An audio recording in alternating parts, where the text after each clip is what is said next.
Well, we're breaking away from Jeff Nolan's story here to take you right now to a news conference being held by the Sheriff's Department following a deputy being shot. Let's go ahead and listen. Andrew Nunez. He's a 6-year deputy with the San Bernardino County Sheriff's Department and had served the community of Rancho Cucamonga for 5 years. At 13:13 hours, he was pronounced deceased after receiving a single gunshot wound to the head. As you know, Andrew was responding to a domestic violence call. After that call, deputies immediately started rendering aid to Andrew, and our allied agency, along with our SWAT team, came in to secure the area in Rancho Cucamonga where this call took place. While that was occurring, the suspect left the area on a motorcycle and subsequently was pursued by our deputy sheriffs with aerial support overhead. The pursuit came to a conclusion with an off-duty deputy sheriff who put himself on duty and conducted a legal intervention by hitting the suspect on the motorcycle, causing the motorcycle to go down. The suspect is in stable condition at an area hospital. Right now, the additional information about this case, as you can imagine, this is still an ongoing investigation. We're out on the scene investigating that. We're also out on the scene where the pursuit came to a culmination and taking care of that investigation. And then we're also waiting with the suspect to interview him. As you can imagine, the entire department is very heavily, I don't even know what to say. We're embedded in sorrow. Unfortunately for our department, this has happened way too often.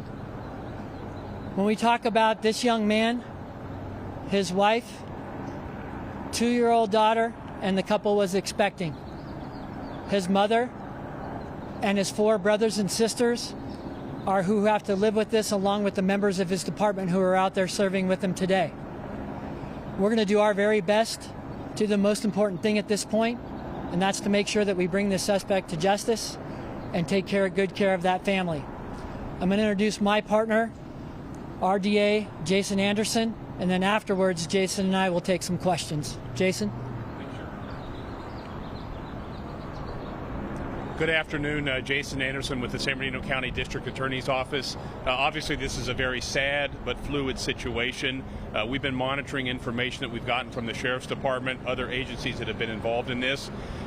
We anticipate receiving reports very, very quickly within the next couple days. Obviously, the status of the suspect will determine the timing of our filing of our charges, but clearly we're looking at this as a murder on a peace officer, which makes it a significant case. As the sheriff has indicated, there's a component perhaps of domestic violence too at the home. As you can imagine, it's so fresh that we're still trying to get details on that, but we will weigh all of the facts and the information that we have and move forward in terms of making a charging decision, likely within the next 2 days of this sad event occurring. We've been here at the hospital since about 1:30, and it just is unbelievable in terms of the emotions what this family is going through as this has developed on them. Our sympathies are with them. I have to say, though, that one of the most impressive things is that given such a fluid situation and so tragic, where so many different departments can come together and work very, very quickly and very, very closely to not only give information to the family to help them get towards closure, but to be able to make the appropriate professional decisions from the district attorney's standpoint, but also, more importantly, having open communication as it relates to all the investigations that will occur in this case. And that has to do with what happened in Rancho. It's what happened on the 210, fortunately with the suspect being taken into custody, and then over the next couple days reviewing reports and moving forward, and obviously seeking justice on behalf of Deputy Nunez and his family. Thank you, Jason. Folks, we'll take questions. Go ahead.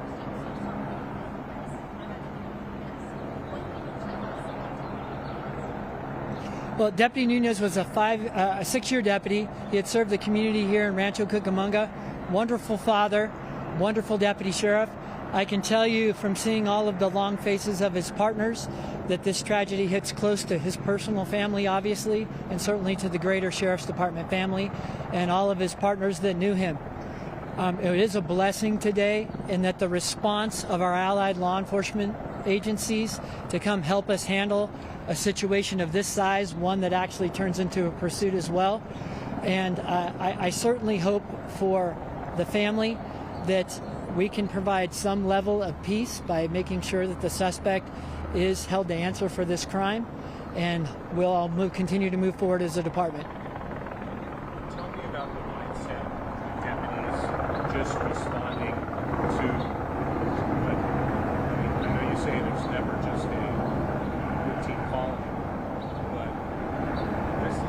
these are the types of calls that deputies respond to day in, day out. And now we're in a situation like this where the department's crushed and you're in there talking with the family.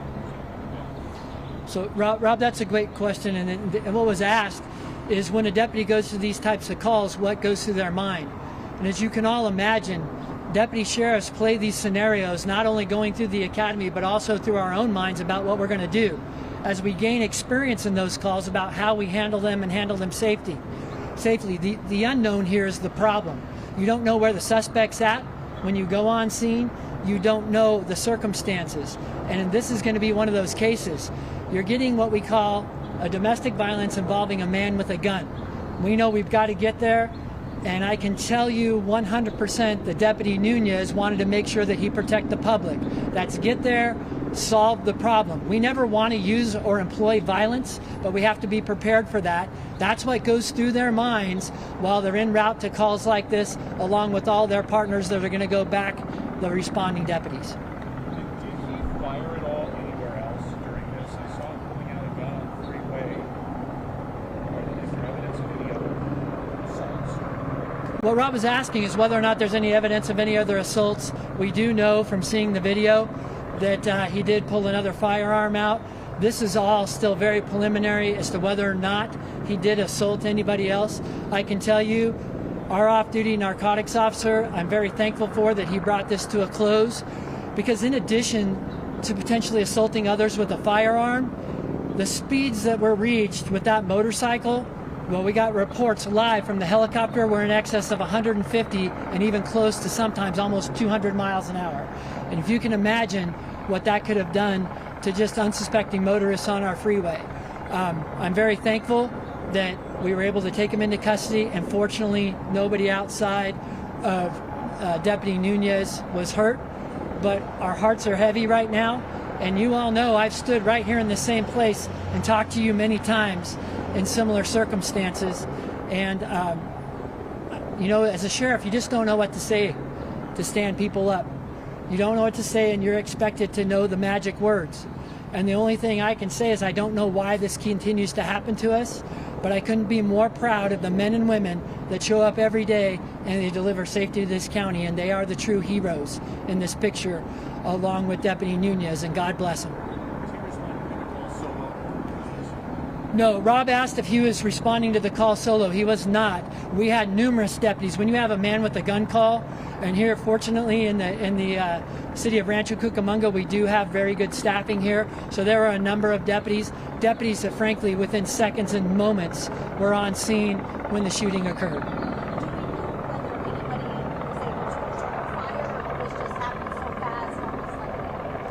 Right now, we don't know any of that. There could be a possibility. We were setting up, as you can imagine, when these things happen, it's our responsibility to contain potential violence. So setting up a perimeter and not letting that violence get out beyond there. For him to leave in the motorcycle played something entirely different in the middle of the Rancho Station deputies and other responding allied agencies responding to try to lock down a perimeter. And when you don't know where the suspect is, you have to use time. Do we go out 2 blocks, 3 blocks, those types of things? Those were the active decisions that were being made. And I can tell you as a sheriff, I couldn't be more proud to listen to our folks who were boots on the ground, including Deputy Nunez, as he went on scene and trying to take care of this community to put all of us in the right places. I can't share anything about him right now. We're still forensically trying to positively ID him. I can tell you probably within the next 24 hours, though, we'll make sure we get that all. It's important to us. I know it's important to all of you. And also with some more circumstances, if we can, that are surrounding that domestic violence in the original call. And hopefully try to bring sense to something that really is senseless at this point. That's what I was wondering. Do we know the relationship between him and the woman and that original call yet, or we just know it's domestic? That I don't know. It sounded like it was a domestic call at this point, and that's what I want to give all of you as soon as we can is what is that relationship? Is it husband, wife, boyfriend, girlfriend, acquaintance? We're still in the middle of that. What can the community do differently? Folks, if we could all pray for the deputy sheriffs that are doing the hard work for us out there day in and day out and pray for their safety. Since I've been the sheriff, this is, I think, my 81st officer-involved shooting. There's a tremendous amount of violence out there. We're proactively trying to prevent this violence. If you guys go out and look up the statistics of our area here in San Bernardino County, we're recovering ghost guns. The deputies are out doing a brilliant job trying to proactively police and get to the criminal element before they get to our citizens. And I can tell you right now, 100% I support it. I support going after the criminals before they get to us, and I support it vehemently. And I don't want to see this happen to another one of my deputies or any of our citizens in this county. And we're going to continue to do the hard job. We're going to continue to take on the criminal element, and we're not going to take no for an answer. We're not going to get mixed up in politics. We're going to go out and do the job, and we are going to be unapologetic for doing that job.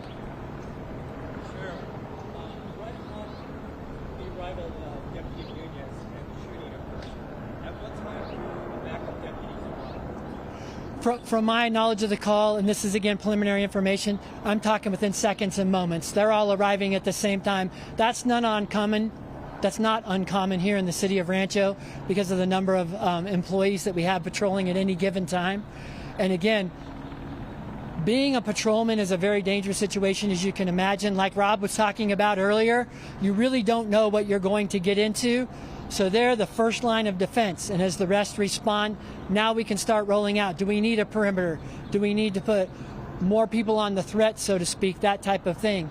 And unfortunately, as this spelled out so fast, when we're talking about Deputy Nunez, we had him in a helicopter and it took us 6 minutes to get him here.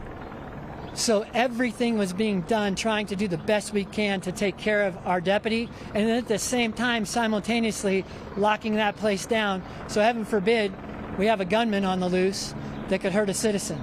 And I'm very thankful that things ended the way they are, that I'm not reporting to you that the suspect is at large. And I couldn't be more proud of the deputies and our allied agencies, the CHP, and all the folks that regularly help us, Fontana PD, Rialto. I mean, we have a great working relationship in this county, and they are a blessing to all of us. And the easiest way I can describe that relationship to all of you is when any of our partners ever need help on a tragic day like today, the answer is always yes before the phone rings. Hey, folks, thank you for covering this. I will make sure we get you more information. I know we did leave some open questions here, but please know they're questions for me as well. And please know that right now we're going to be taking care of that family, making sure they get everything we need. And more importantly, we're going to make sure that we deliver Deputy Nunez home. And God bless all of you. Thank you for your time. Some sad news being given by Sheriff Shannon Dykes of San Bernardino County Sheriff's Department, telling us that one of their deputies, Andrew Nunez, a 6-year veteran, has died of a single gunshot wound after responding to a domestic violence call earlier today. Yes, what we did learn also, Juan, was that it was an off-duty deputy who put himself back on duty and used his vehicle to actually collide with that motorcycle that the shooter was riding as a way to escape the scene. We watched this live a little after 1 o'clock this afternoon when that motorcycle was being chased on the 210. And we did see it come tragically to an end, but he is, what we are hearing, is in stable condition. That's right, and we are learning a little bit more about Andrew Nunez. We don't know how old he is, but we know he is a husband, a father of a 2-year-old little girl, and apparently the couple was expecting another baby. So very tragic news there for the San Bernardino County Sheriff's Department. We'll have more here on CBS LA tonight, on CBS LA at 5 over on Channel 2 as well.